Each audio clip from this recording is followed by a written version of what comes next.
Hello learners, welcome back সবাইকে মন্ডল ইনস্টিটিউশনে। আজকের আমাদের আলোচ্য বিষয় হচ্ছে ক্লজ। চলো তাহলে দেখে নিই ক্লজ। দেখো, ক্লজের মধ্যে সাবজেক্ট আর ফাইনাইট ভার্ব থাকবে, আর এটি হচ্ছে একটা গ্রুপ অফ ওয়ার্ডস। ক্লজ হচ্ছে একটি গ্রুপ অফ ওয়ার্ডস, যেটাকে আমরা বলবো শব্দ সমষ্টি। গ্রুপ অফ ওয়ার্ডস মানে শব্দ সমষ্টি। তাহলে ক্লজ হচ্ছে একটা গ্রুপ অফ ওয়ার্ডস, যেটার মধ্যে কি থাকবে? সাবজেক্ট থাকবে আর ফাইনাইট ভার্ব থাকবে। এক্সাম্পল দিয়ে চলো দেখে নিই ব্যাপারটা কি। Lalita tax care of her father. এখানে দেখো সাবজেক্ট আছে আর ফাইনাইট ভার্ব আছে, তার মানে কি এটা হচ্ছে একটা ক্লজ। এটা হচ্ছে ক্লজের এক্সাম্পল। তাহলে ক্লজ হচ্ছে গ্রুপ অফ ওয়ার্ডস, যেটার মধ্যে সাবজেক্ট থাকবে প্লাস ফাইনাইট ভার্ব থাকবে, আর সেটি আমাদেরকে একটা সম্পূর্ণ অর্থ প্রকাশ করবে, সেটাই হচ্ছে ক্লজ। এবার আমরা দেখব ক্লজের শ্রেণী বিভাগগুলো, যে ক্লজ কত প্রকার এবং কি কি। চলো তাহলে দেখে নিই। ক্লজ দেখো তিন প্রকারের ক্লজ হয়। এক নাম্বার হচ্ছে মেইন ক্লজ, যেটাকে আমরা প্রিন্সিপাল ক্লজ বলবো। আর দুই নম্বরে আছে সাবঅর্ডিনেট ক্লজ, তিনে আছে কোঅর্ডিনেট ক্লজ। দেখো, মেইন ক্লজ বা প্রিন্সিপাল ক্লজ এটি হচ্ছে ইন্ডিপেন্ডেন্ট মানে স্বাধীন। ইন্ডিপেন্ডেন্ট মানে কি? স্বাধীন, কারোর উপর নির্ভরশীল নয়। এই মেইন ক্লজ বা প্রিন্সিপাল ক্লজের মধ্যে সাবজেক্ট থাকবে প্লাস ফাইনাইট ভার্ব থাকবে, ফাইনাইট ভার্ব থাকবে এবং বাক্যটি স্বাধীনভাবে বাক্যে বুঝতে পারে।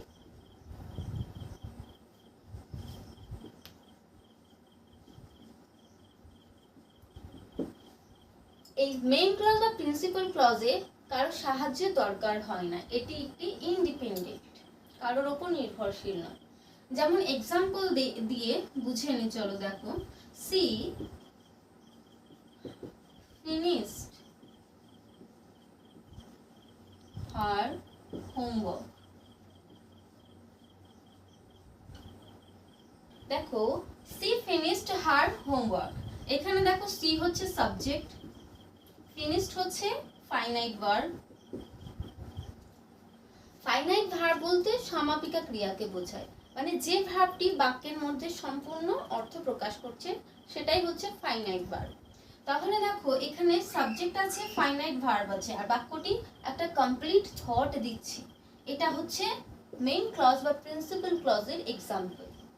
এটা দেখো বাক্যে স্বাধীনভাবে বসতে পারছে। এই বাক্যটি ব্যবহার করার পর আমার অন্য কোনো বাক্যের প্রয়োজন নেই, এটি স্বাধীনভাবে বাক্যে বসছে। এবার চলো দেখে নিই সাবঅর্ডিনেট ক্লজ কি। সাবঅর্ডিনেট ক্লজ ডিপেন্ডেন্ট, একে মেইন ক্লজের উপর ডিপেন্ড হতে হয়। কার উপর ডিপেন্ড হতে হয়? মেইন ক্লজের উপর। মেইন ক্লজ বা প্রিন্সিপাল ক্লজের উপর ডিপেন্ডেন্ট হতে হয় সাবঅর্ডিনেট ক্লজকে। ডিপেন্ডেন্ট মানে হচ্ছে নির্ভর। তাহলে কার উপর নির্ভর হতে হচ্ছে? মেইন ক্লজের উপর নির্ভর হতে হচ্ছে সাবঅর্ডিনেট ক্লজকে। সাবঅর্ডিনেট ক্লজ আমরা যখনই ব্যবহার করব তখন আমাদেরকে মেইন ক্লজ আনতেই হবে। এক্সাম্পল দিয়ে চলো দেখেন। I had a doll which is lost। এখানে দেখো I had a doll, এটা হচ্ছে প্রিন্সিপাল ক্লজ, আর which is lost এটা হচ্ছে সাবঅর্ডিনেট ক্লজ। দেখো সাবঅর্ডিনেট ক্লজের মধ্যে whichটা হচ্ছে সাবজেক্ট, whichটা সাবজেক্ট, আর লসটা হচ্ছে ভার্ব।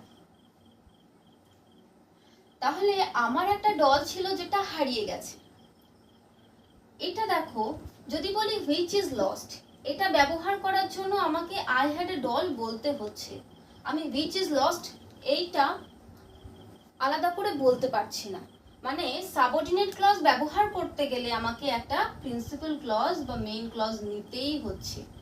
উইদাউট প্রিন্সিপাল ক্লজ আমরা সাবঅর্ডিনেট ক্লজ ব্যবহার করতে পারছি না। তাহলে সাবঅর্ডিনেট ক্লজটা বোঝা গেল কার উপর ডিপেন্ডেন্ট, এটা হচ্ছে প্রিন্সিপাল ক্লজের উপর ডিপেন্ডেন্ট, মানে হচ্ছে নির্ভর। এবার চলো দেখে নিই কোঅর্ডিনেট ক্লজটা কি। দেখো কোঅর্ডিনেট ক্লজ এটি দুই বা তার বেশি সমজাতীয় ক্লজ নিয়ে কোঅর্ডিনেট কনজাংশন দ্বারা যুক্ত থাকবে। কি বললাম? দুই বা তার বেশি সমজাতীয় ক্লজ নিয়ে, ক্লজটা সমজাতীয় হতে হবে কোঅর্ডিনেট ক্লজের ক্ষেত্রে।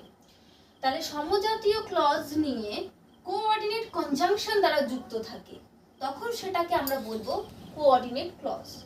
এবার কোঅর্ডিনেট কনজাংশন কোনগুলো? দেখো কোঅর্ডিনেট কনজাংশন গুলো হচ্ছে also, too, as well as, however, still, yet, while, only, so, এগুলো হচ্ছে সব কোঅর্ডিনেট কনজাংশন। তাহলে কোঅর্ডিনেট ক্লজের ক্ষেত্রে কোঅর্ডিনেট কনজাংশন গুলোর দ্বারা আমাদের সেন্টেন্সটা যুক্ত থাকবে। কেমন ক্লজের দ্বারা? দুটো সমজাতীয় ক্লজের দ্বারা বা দুইয়ের বেশি সমজাতীয় ক্লজের দ্বারা। সমজাতীয় মানে একই ক্লজ। মেইন ক্লজ হলো মেইন ক্লজ। যেমন উদাহরণ দিয়ে চলো বুঝিয়ে দিই ব্যাপারটা।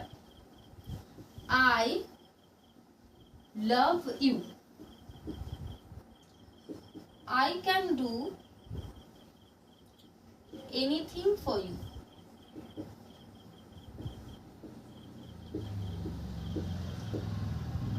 ভালো করে লক্ষ্য রাখো, দেখো I love you এটা হচ্ছে একটা সেন্টেন্স।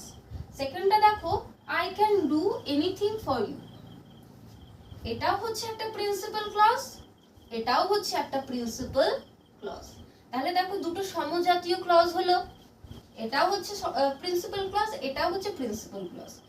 এই দুটো সমজাতীয় ক্লজ, দুইয়ের বেশি বা দুটো, আমরা দেখছি এখানে দুটো প্রিন্সিপাল ক্লজ, এই দুটো বাক্যকে আমরা কোঅর্ডিনেট কনজাংশন দ্বারা যুক্ত করব। চলো দেখি কি দিয়ে যুক্ত করি। I love you and I can do anything. দেখো আই লাভ ইউ অ্যান্ড দিয়ে যুক্ত করলাম, দেখো and I can do anything for you. আমি তোমাকে ভালোবাসি এবং আমি তোমার জন্য কোনো কিছু করতে পারি। দেখো এটাকে অ্যান্ড দ্বারা যুক্ত করলাম, অ্যান্ড দ্বারা যুক্ত করার পরই এটা হয়ে গেল কোঅর্ডিনেট ক্লজ। তাহলে আই লাভ ইউ একটা হচ্ছে মেইন ক্লজ, এটাও হচ্ছে একটা মেইন ক্লজ। তাহলে দুটো সমজাতীয় ক্লজ কোঅর্ডিনেট কনজাংশন দ্বারা যুক্ত আছে, এটা হচ্ছে কোঅর্ডিনেট কনজাংশন। তাহলে যুক্ত হয়ে কোঅর্ডিনেট ক্লজ তৈরি করেছে। তাহলে আশা করছি coordinate clause, subordinate clause, main clause সম্পর্কে তোমাদের একটু ধারণা এলো। তাহলে আজকের ক্লাস আমাদের এত দূরই, দেখা হচ্ছে পরবর্তী ভিডিওতে।